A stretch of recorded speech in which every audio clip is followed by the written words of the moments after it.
ആച്ചുവും അത്ഭുത വിളക്കും എന്ന സിനിമയ്ക്ക് ശേഷം അഖിൽ സത്യൻ തിരക്കഥയിൽ സംവിധാനം ചെയ്ത സിനിമയാണ് സർവമായ. ഈ സിനിമ 100 കോടി ക്ലബ്ബിൽ എത്തിയ ശേഷം ഇതിനെക്കുറിച്ചൊരു റിവ്യൂ ഒന്നും പറയണതിൽ കാര്യമില്ലാന്ന് എനിക്കറിയാം. സിനിമ കാണാൻ കുറച്ച് ലേറ്റായി, എങ്കിലും അതിൻ്റെ അഭിപ്രായം പറയണമെന്ന് വിചാരിച്ചു. സിനിമ എൻ്റെ ഫ്രണ്ടിൻ്റെ കൂടെയാണ് ഞാൻ കണ്ടത്. അവൻ ഓൾറെഡി സിനിമ കണ്ട ശേഷം നല്ല അഭിപ്രായമൊക്കെ പറഞ്ഞ് രണ്ടാമത് എൻ്റെ കൂടെ കാണാമെന്നാണ്. അങ്ങനെ ഞങ്ങൾ രണ്ടുപേരുടെ സിനിമ കണ്ടു. അപ്പോൾ അവൻ ഓൾറെഡി നല്ല അഭിപ്രായമൊക്കെ പറഞ്ഞുകൊണ്ട് ഞാൻ എൻ്റെ എക്സ്പെക്ടേഷൻസ് ഹൈ ആണ്. അത് മാത്രമല്ല, ഇത്രയും പെട്ടെന്ന് 100 കോടി ക്ലബ്ബിൽ എത്തിയ സിനിമ എന്ന് പറയുമ്പോൾ ആ എക്സ്പെക്ടേഷൻസ് ഒക്കെ ഭയങ്കരമായിട്ട് വന്ന സ്ഥിതിക്ക് കണ്ടതുകൊണ്ടാണെന്നറിയില്ല, എനിക്ക് സിനിമ കുറേ നേരം കഴിഞ്ഞിട്ടാണ് സിനിമയിലേക്ക് ഇന്നാവാൻ സാധിച്ചത്. സാധാരണ സിനിമ തുടങ്ങി ഒരു 10 മിനിറ്റ് 15 മിനിറ്റ് അരമണിക്കൂർ ഇൻ്റർവെല്ലൊക്കെ ആകുമ്പോഴാണ് സാധാരണ ഇന്നായി വരാറുള്ളത്. പക്ഷേ എന്നെ സംബന്ധിച്ച സിനിമ സർവമായ അവസാനത്തെ ഒരു 35-40 മിനിറ്റിലാണ് എന്നെ കൂടുതൽ രസിപ്പിച്ചത്. പല പല ഇമോഷൻസിൽ കൂടെ കടത്തിവിട്ടത്, അല്ലെങ്കിൽ പലരുടെയും പെർഫോമൻസിൽ കൂടെ ആ സിനിമ നല്ല രസമായിട്ട് വന്ന പോലെ തോന്നി. ആദ്യം കുറേയൊക്കെ എനിക്ക് ഭയങ്കര ഡ്രാഗിങ് ആയിട്ടും ഫ്ലാറ്റ് ആയിട്ടുള്ള ഒരു സ്ക്രിപ്റ്റൊക്കെ ആയിട്ടാണ് എനിക്ക് തോന്നിയത്. വലിയ കുഴപ്പമില്ലാണ്ട് കണ്ടിരിക്കാൻ പറ്റുന്ന ഒരു സിനിമയായിട്ടാണ് ഈ 40 മിനിറ്റിന് മുന്നേ എനിക്ക് തോന്നിയത്. നിവിൻ പോളി ആണെങ്കിലും അങ്ങനെ പീക്ക് നിവിൻ പോളി എന്നൊന്നും പറയാൻ തോന്നിയില്ലെങ്കിൽ പോലും ഈ സമീപകാലത്ത് കണ്ട നിവിൻ പോളി ചിത്രങ്ങളിൽ വെച്ച് ഏറ്റവും നല്ല രീതിയിൽ നിവിൻ പോളിനെ പ്രസൻറ്റ് ചെയ്ത പോലെ തോന്നി.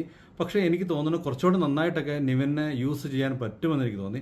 തുടക്കമൊക്കെ എനിക്ക് ഭയങ്കര ഡ്രാഗിങ് ആയിട്ടും അല്ലെങ്കിൽ സിനിമയിലേക്ക് ഞാൻ ഇന്നാവാൻ ഒരുപാട് സമയമെടുത്തു. പക്ഷേ അവസാനത്തെ കുറേ ഒരു 35-40 മിനിറ്റ് നല്ല ഫീൽ ഗുഡ് പരിപാടികളെല്ലാം നല്ല രീതിയിൽ വന്നതുകൊണ്ട് ഈ സിനിമ ഒരു നല്ല സിനിമയാണെന്ന് തന്നെ പറയേണ്ടി വരും. കാരണം അവസാനത്തെ 35-40 മിനിറ്റ് എൻഗേജ് ചെയ്യിച്ചു, പല പല ഇമോഷൻസ് കൂടെ കടത്തിവിട്ടു. ഡെലലുമായിട്ട് അഭിനയിച്ച പെൺകുട്ടിയാണെങ്കിലും ആ ഒരു ഇമോഷണൽ കണക്ട് നമുക്ക് ഫീൽ ചെയ്യിക്കാൻ അവസാനത്തെ 35-40 മിനിറ്റ് സാധിച്ചിട്ടുണ്ട്. ഇപ്പോൾ സിനിമ എങ്ങനെ ആവറേജ് അനുഭവമായിട്ട് പോയാലും അവസാനത്തെ ഒരു 35-40 മിനിറ്റ് നമ്മൾ ഇന്നാക്കാൻ സാധിച്ച സിനിമ നന്നായിട്ട് വന്നു തോന്നി. അതുപോലെ തന്നെ എടുത്തു പറയണമെന്ന് തോന്നിയ ഒരു പെർഫോമൻസാണ് നടൻ വിനീതിൻ്റെ പെർഫോമൻസ്. വളരെ മനോഹരമായിട്ട് ആ ക്യാരക്ടർ ചെയ്തു, നല്ല രസമായിട്ട്. മേതിൽ ദേവികയും എനിക്ക് കഴിഞ്ഞ സിനിമ മേതിൽ ദേവി ചെയ്തതിനേക്കാളും നല്ല രസമായിട്ട് ബിജുമേനോൻ്റെ സിനിമയിൽ അഭിനയിച്ചതിനേക്കാൾ നന്നായിട്ട് അഭിനയിച്ചാണെന്ന് തോന്നി. ദലലുമായിട്ടുള്ള പെർഫോമൻസ് ആ കുട്ടി നന്നായിട്ട് ചെയ്തു.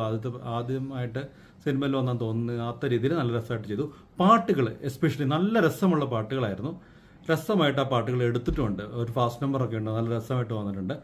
ഓവറോൾ നിവിൻ പോളിയുടെ കാര്യം പറഞ്ഞാൽ നിവിൻ്റെ കുറേ നമ്പറുകളെല്ലാം ഉണ്ട്, നല്ല രസമായിട്ട് നിവിൻ്റെ പ്രസൻറ്റ് ചെയ്തിട്ടുണ്ട്. ഞാൻ പറഞ്ഞു, നിവിന് അതിലപ്പുറത്തേക്കൊക്കെ കിടിലമായിട്ട് യൂസ് ചെയ്യാൻ പറ്റുന്ന ഒരാളാണ്. നിവിൻ്റെ സ്ലീപ്പർ സെൽസ് എല്ലാം ഇളകി വന്നതുകൊണ്ടാണ് ഇത്രയും പെട്ടെന്ന്.